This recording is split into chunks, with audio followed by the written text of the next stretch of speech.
적중하신 토토방방 가족방분들 모두 축하드립니다. 저희 가족방에서 모든 경기, 언어범 및 핸디캡, 최종 조합 공유해 드리고 있습니다. 적중률 높은 가족방 입장은 고정 댓글에 있는 링크로 문의해 주시기 바랍니다.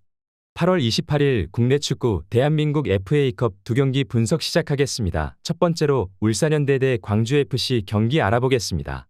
먼저 울산은 원정에선 다소 실리적인 측면을 내세운 감이 없지 않다. 이를 통해 상대의 공세를 충분히 틀어막고 배후 공간이 크게 열리는 광주의 약점을 이용해 2차례 연속 신승을 거둔 상태다. 다만 김판곤 감독이 발표했듯 주도적이고 다이나믹한 축구를 보여주기 위해 홈 일정에서는 적극적인 공세를 취할 수 있음을 고려해 볼 수 있겠다. 즉, 맞불의 기조를 유지한 채 상대를 공략하는 모습을 보이겠다. 주민규가 해당 일정에선 다시 모습을 드러낼 수 있으며 엄원상과 루빅손 등 발이 빠르고 돌파 능력이 뛰어난 측면 자원을 내세워 상대의 뒷공간을 파고드는 양상을 보이겠다. 울산의 대표적인 득점 루트라고 부를 정도로 막강한 삼각 편대를 내세워 득점을 터뜨릴 것으로 보인다.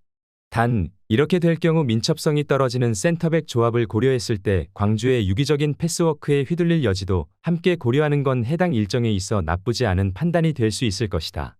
이어서 광주는 홈 이점을 전혀 살리지 못한 채 울산과의 맞대결에서 2차례 연속 패배를 허용했다. 점수차가 크지 않았지만 이를 극복하지 못하고 패한 터라 아쉬움이 진하게 남은 상태로 보인다. 물론 현재 부진하다에서 플랜 B의 사용 없이 우직한 지공으로 대응하는 이정효 감독의 성향상 앞선 2차례의 경기 양상과 큰 변화는 없을 것으로 보인다. 즉, 해당 일정의 경우에도 아사니와 가브리엘의 측면 돌파를 통해 상대 수비 조직을 흔들고 베카 혹은 이건희, 이희균과 같은 자원들의 쇄도하는 움직임을 통해 득점을 노릴 심산이다. 다만 엄지성의 이탈 이후 박스 근처에서 세밀하게 전개를 거쳐갈 수 있는 자원의 부재로 인해 어느 정도 내려앉아 대응할 경우 이를 뚫어내지 못하는 약점으로 인해 화력도 다소 급감한 느낌이 있다. 이러한 양상으로 인해 난타전이 벌어지더라도 방점을 찍어내지 못해 뒤처질 여지도 함께 고려하는 게 좋아 보인다. 화력만 놓고 본다면 양측 모두의 득점 가능성은 충분해 보이는 매치업이다. 지지부진한 공방전보다는 난타전의 흐름으로 이어질 요소도 다분하다. 다만 광주의 경우 원정 환경에서 어려움을 겪고 있으며 실점을 허용할 경우 이를 극복하는 데 어려움을 겪는 상태다. 홈 이점을 지닌 울산의 근소 우위를 점쳐본다. 울산현대의 승리를 추천합니다. 핸디 언어버 및 최종 조합 받아보실 수 있는 가족방 입장 방법 알려드리겠습니다.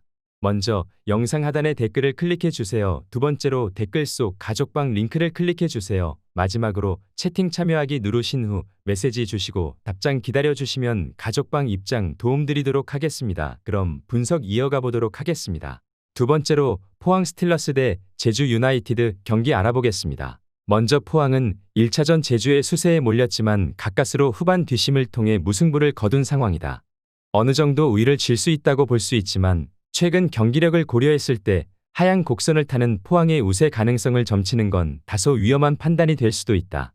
아무래도 제주를 적절하게 공략하는데 어려움을 겪을 수 있다. 홍윤상과 이호재, 김인성 등 발빠른 공격 자원들을 내세워 강한 압박을 지속했던 포항의 팀 컬러가 서서히 퇴색되기 시작하더니 상대 선수의 공간 침투에 기민한 대응조차 보기 힘들어진 상태다.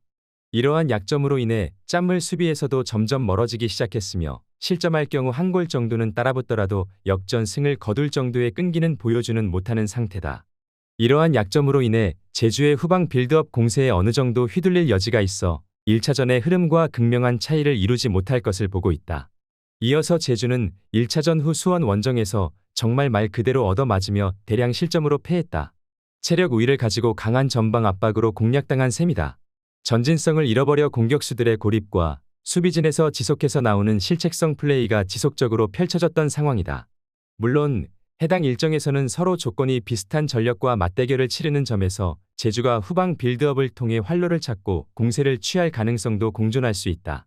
앞서 언급했듯 포항의 압박 강도가 낮아져 원정팀의 공격 시도가 유기적으로 이뤄질 수 있는 상황이다. 즉, 조나탄이나 김주공으로 향할 수 있는 볼의 빈도가 꽤 잦아질 수 있다. 이를 통해 포항의 수비진을 부수고 또다시 득점을 터뜨리는 양상은 기대할 수 있다.